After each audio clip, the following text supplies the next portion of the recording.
Good morning, everybody. My name is Terry Wallace, and I am your diet diva on the internet. Today's topic I wanted to talk to you about, it being Friday, is cheat days, our theory of a cheat day. Let me explain to you what I experience in working with people when it comes to strict dieting and what we do at the end of the week to celebrate our week. We often look for sanity in a cheat meal. Okay, the key word was meal.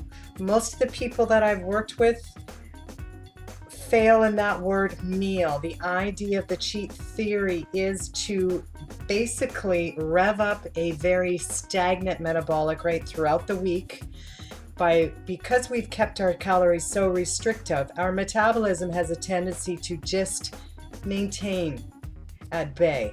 Okay, one day a week we do suggest, for a couple reasons: for the sanity, to celebrate, and also to rev up the metabolism, because every time we eat, we overconsume, we force our bodies, particularly the metabolic rate, to increase its intensity, to digest the food. The more we eat, the more we have to digest.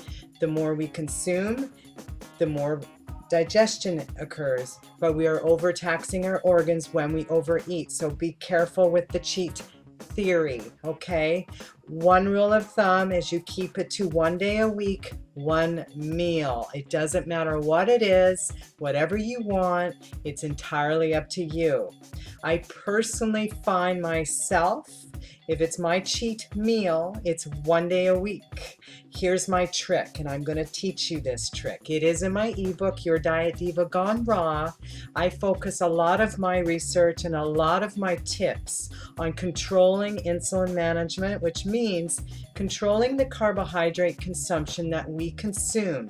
So learning the glycemic index levels of our carbohydrates. Let's focus on low, not on high, particularly if we are in the business of weight loss and managing, as well as any diabetic or any disposition to insulin resistance. For a lot of people, that is very common, also known as Syndrome X. I have suffered from insulin resistance due to my constant dieting, my competition, and all my sports. I control it through diet. Here's a few tips in my ebook that I'm going to share with you on this vlog today. First tip, eat often. Every 2 to 3 hours, consume a little bit, little feeds throughout the day to keep that metabolism always managing itself. A little protein with the fat and a low glycemic carbohydrate. For example, a little piece of fish, which does contain protein and a good essential fat. So there's your fat, there's your protein.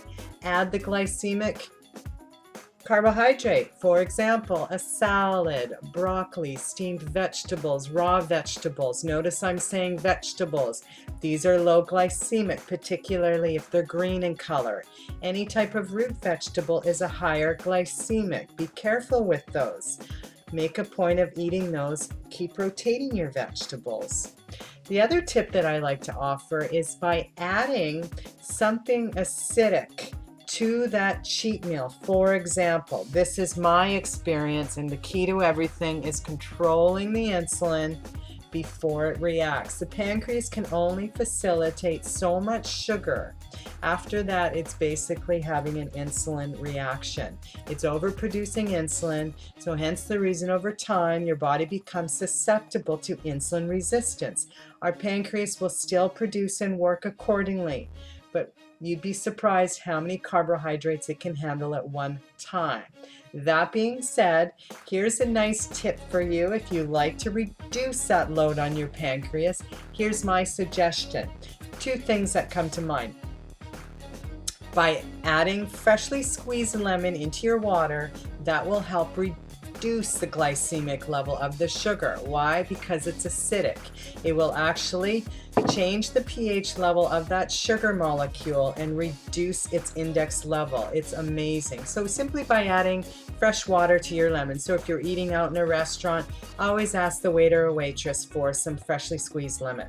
The other thing I like to do, and this goes everywhere with me, and it's very cheap product, there's two products that I use every day. I consume every meal. With a meal, it helps with digestion because it increases the hydrochloric acid in my gut. But the other thing it does is it reduces the glycemic level in the system. My carbohydrate will become less susceptible to insulin response by adding something as simple as apple cider vinegar. This is a 500 milligram capsule, 240 capsules. This is cheap. I picked this up at like Walmart. I take 1 to 3 capsules prior to heavy meals, 1 to 2 prior to snacks, particularly if I want to be eating something of a carbohydrate and I don't want to have the aftermath of that carbohydrate.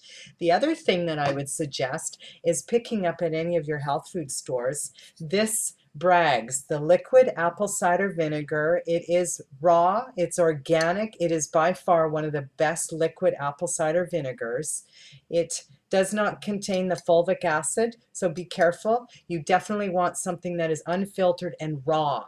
This itself, I can make a salad dressing with. I can put it on a tablespoon. It's instant.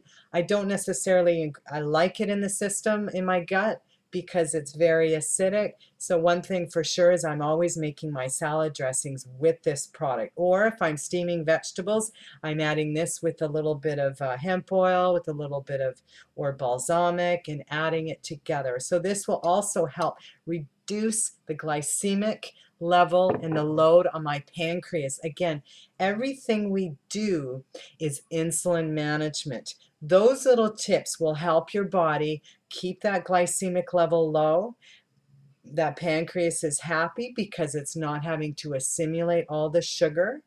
The acid will help increase the hydrochloric acid in the gut.